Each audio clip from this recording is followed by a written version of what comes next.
खुलुमबाय आं जुनास बसुमतारी बडलेण्ड टक्स नायगिरि साफ्रोमखौबो बरायबाय। अनय बसुमतारीया सासे आबादारि।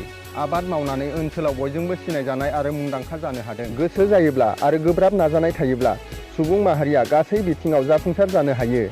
बेबायदिनो चिरां जिल्लानि थाइकाजरा भिसिडिसिनि सिङाव थानाय माइथम दाखिनगाव गामिनि अनय बसुमतारीया गोबां रोखोमनि मैगं आबाद मावनानै गावनि नखरखौ 2 बोसोरसोनि सिगांनिफ्रायनो सुंथाबोबाय थानायखौ नुनो मोननाय जादों।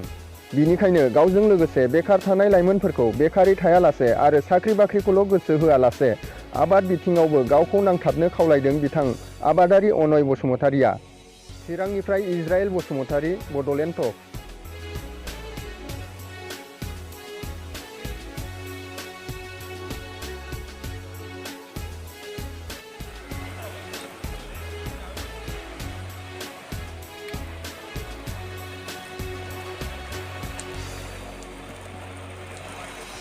नंगौ बिथांनि आबाद मावनायखौ नुनानै आङो जोबोर गोजोननाय मोन्दों। आङो एके भिसिडिसिनिनो हिसाबै आङो सम सम बिथांनि आबादखौ मोजां नुनायखायनो आं नायफैबाय थायो आरो समाव ओरैनो बोथिसे बोथिनै जोङो बिथांनिफ्राय जानोबो लांनाय जायो।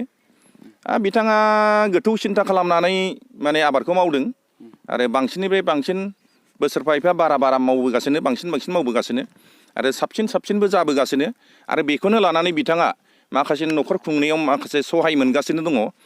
बेखौनो जोङो सम सम सावरायलायो आरो जाहाथे बे एरियानि बे ओनसोलनि जोंनि लाइमोनफोरा बिथांनि मावनायखौ नुनानै जाहाथे एरियायाव ओनसोलाव थुलुंगाखांनाय फैयो आरो जोङो फरायनानै साख्रि बाख्रिल' आसा खालामाबालानो जोङो गावबागाव माबा मोनसे हा गैयाब्लाबो बा हा दङब्लाबो, हा दंनायाथ' हा गावनि हायावनो मावनानै बिथाङा बिथांबायदि मावनो हागोन आरो हा गैयिफ्राबो गावनि खायदा कौशलजों बेलेगनि हाखौ लानानै बेफोरबायदिनो मावनो जाहाथे थुलुंगाथों आरो बिथांमोना जिउ खांनायाव जाहाथे बयनिफ्रायबो बिनो गोनां दाजाथों।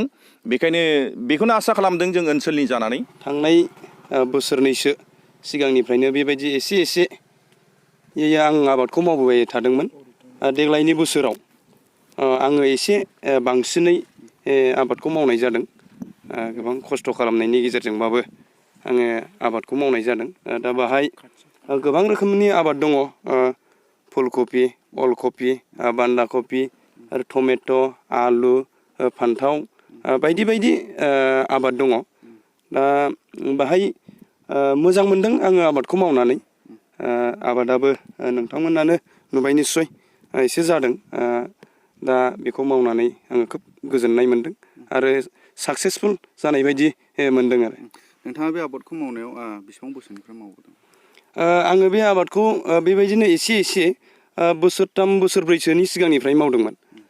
खिन्थु एबारनि बोसोराव एसे खाबु मोननायलाय, मावनो समखौ मोननायलाय आङो एसे बांसिनै मावनाय जादों।